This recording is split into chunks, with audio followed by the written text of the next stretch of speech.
Hello everyone. So today's topic is unit number 2, that is the introduction of the reproductive system.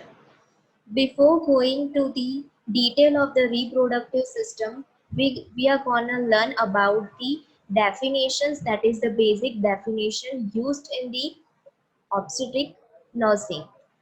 So what is obstetrics? Obstetric deals with the branch of the medicine that provides a care to the childbirth process or childbirth. Next, gynecology. Gynecology, it is a study of disease for a female genital organs. Next, midwifery. Midwifery is an art and science of caring for a woman undergoing normal pregnancy, labor, and the period following the childbirth.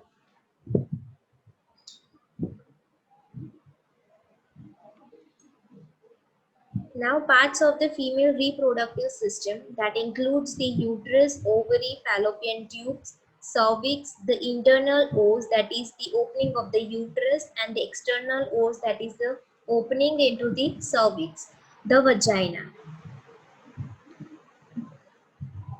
Introduction.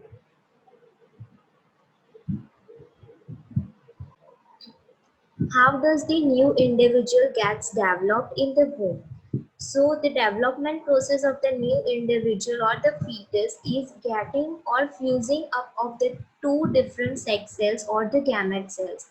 First is the male gamete cell, that is called spermatozoa, and the female gamete or a sex cell is known as ova or the ovum. So by the fusion of these two sex cells or the sex gametes, the new individual or the new individual fetus gets developed in the uterus.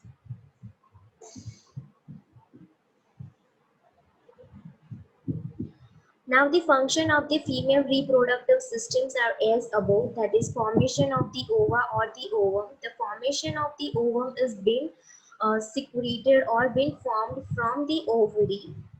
Then reception of the spermatozoa means accepting the spermatozoa in the reproductive system. Then provision of the suitable environments of the fertilization and the fetal development means the female reproductive system, in that the part uterus gets makes the environment very suitable for the fetal development as well as for the fertilization. Next is pasteurization, that is childbirth process. Next, lactation, the production of the breast milk which provides complete nourishment for the baby in its early lifestyle. So in the female reproductive system, these breasts are the accessory organs of the female reproductive system. So the lactation is the main process that is included in the functions of the female reproductive system and for the production of the breast milk, and that gives the complete nourishment and helps in the development of the baby in their early stages of life. Now the external genitalia. The external genitalia is also known as the vulva. The external genitalia consists of the following parts, that is labia majora and the labia minora. The labia majora is also known as the greater lips and the labia minora is known as lesser lips. The clitoris, the vaginal orifice, that is the vaginal opening, the vestibule, the hymen, and the vestibular gland, that is the Bartholin's gland. Labia majora. These are the two large folds that forms the vulva, the boundary of the vulva, and it is made up of the fibrous tissue and fat, and there are large numbers of the sebaceous and the sweat glands present in this part. Labia majora or the greater lips are the part around the vagina containing two glands. So the labia majora contains the Bartholin glands, which helps in the lubrication or it acts as a function of lubrication during the sexual intercourse.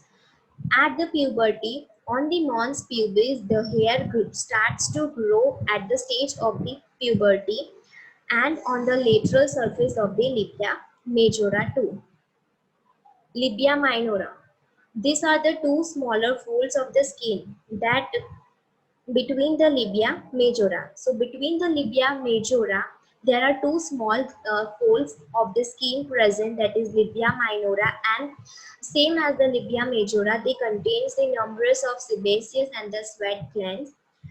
And the labia minora or the lesser lips are the thin hairless ridge at the entrance of the vagina. So this is the small folds present in the entrance of the vagina that joins behind and in front, and then it splits and encloses or gets joined together at the point called clitoris.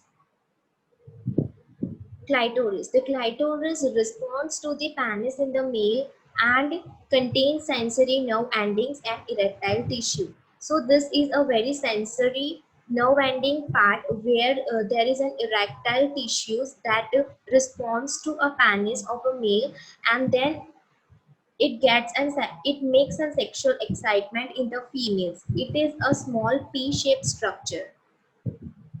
Now vestibular glands. Vestibular glands, that is the Bartholin's glands, are situated on each side of the vaginal openings, and they are small peach in shape, and the vestibule immediately lateral to the attachment of the hymen, and they secrete the mucus that keeps the vulva moist. So this Bartholin gland's function is to secrete the mucus, and that helps to keep the vulva moist always.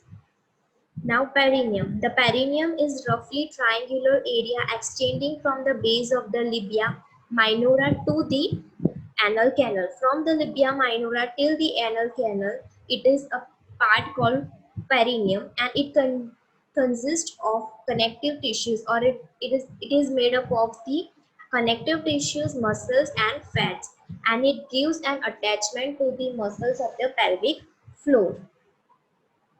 Now, internal genitalia. Internal genitalia means the organs inside the reproductive systems, that are vagina, uterus, two uterine tubes, that is the two fallopian tubes, and two ovaries. Now the vagina. The vagina is a fibromuscular tube lined with a stratified squamous epithelium tissue. So the vagina is made up of stratified squamous epithelium tissues and runs obliquely upwards and backwards at the angle of 45 degrees between the bladder and in front, and rectum and anus behind. So between the bladder and in front of the rectum and behind the anus, this vagina is located. In the adult, the anterior wall is about 7.5 centimeter, and the posterior wall of the vagina is about 9 centimeter long.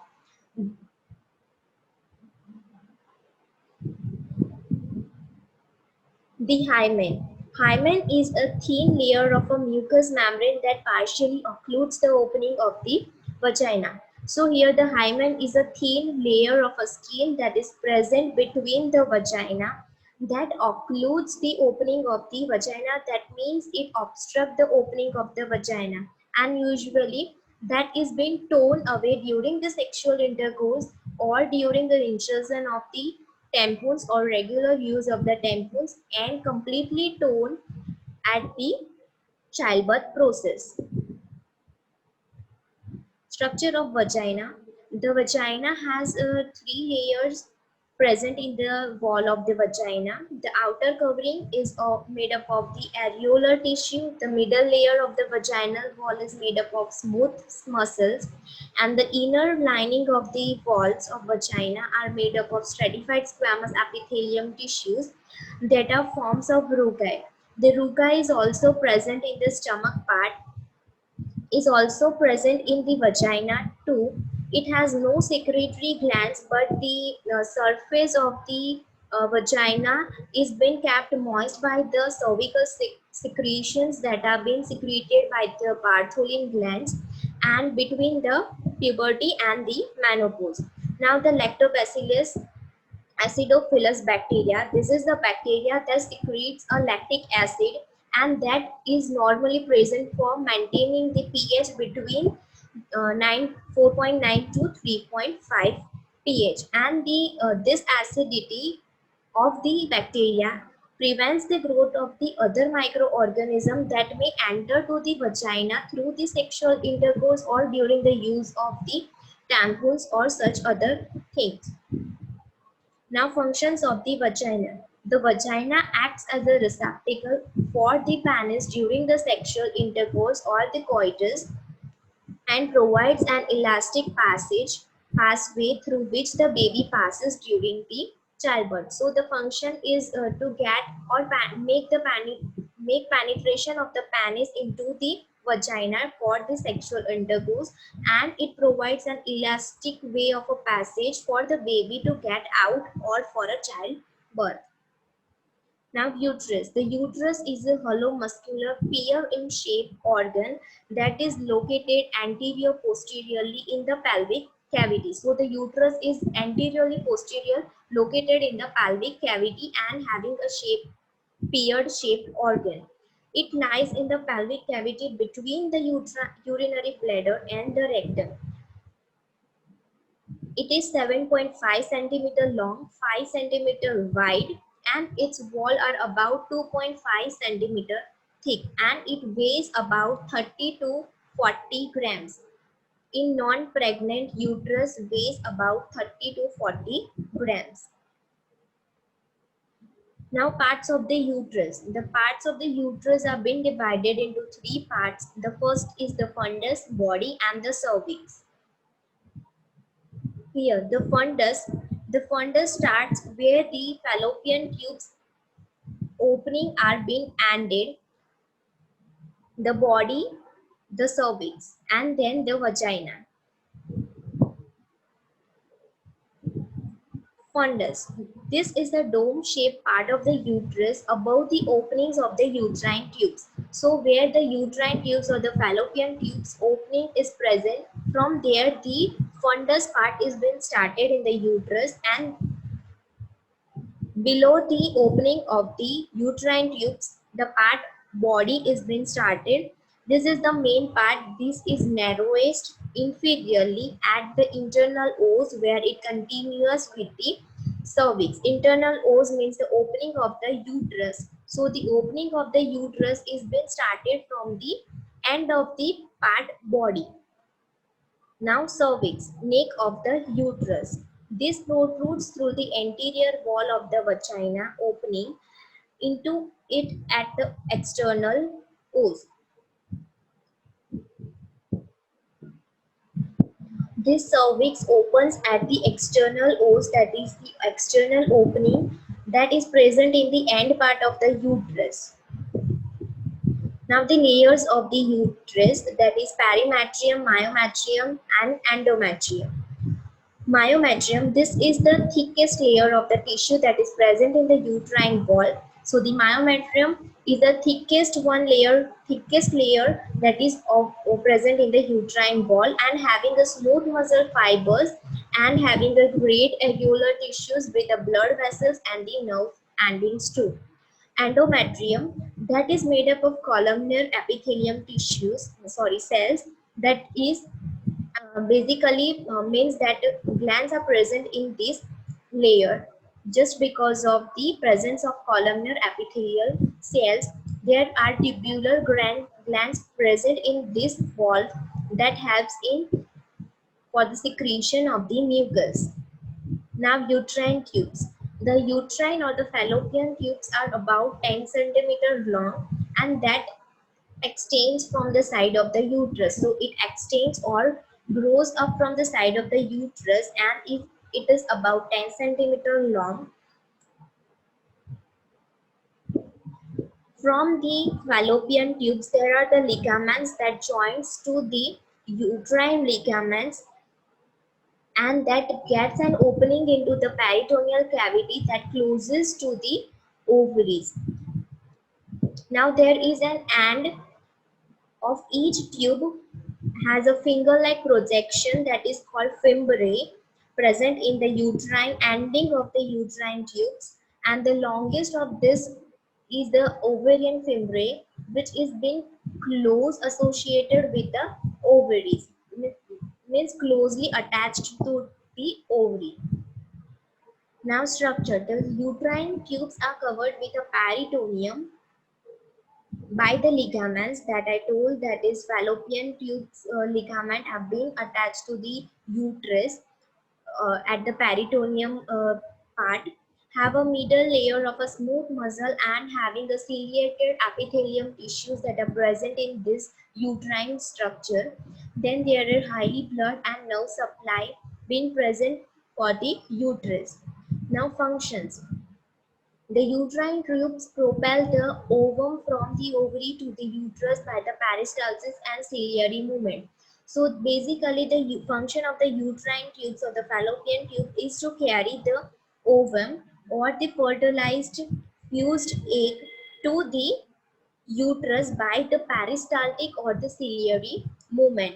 Now the secretion of the uterine tube gets help uterine tube helps the ovum and the spermatozoa for the better nourishment over the inside the uterine tubes.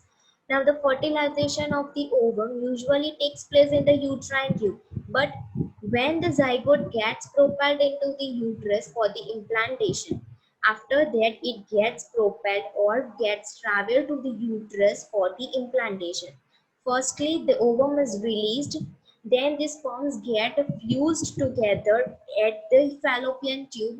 They form a zygote. After forming the zygote, by the peristaltic or the ciliary movement, the zygote gets propelled or being traveled to the uterus, and after reaching the uterus, the zygote gets implanted over there.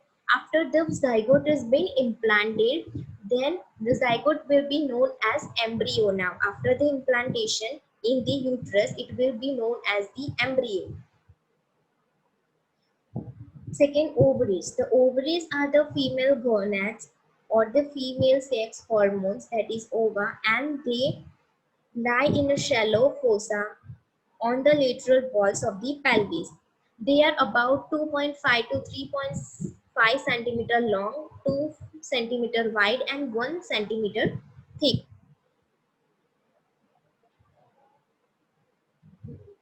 The ovaries are being attached to the uterus by the ovarian ligament on the each side of the uterus. So this ovarian ligament are being attached by the broad ligament or by the broad band of the tissues, that is called mesovarium, and this mesovarium helps in the blood vessel supplying of the blood and nerve supplies to the ovary.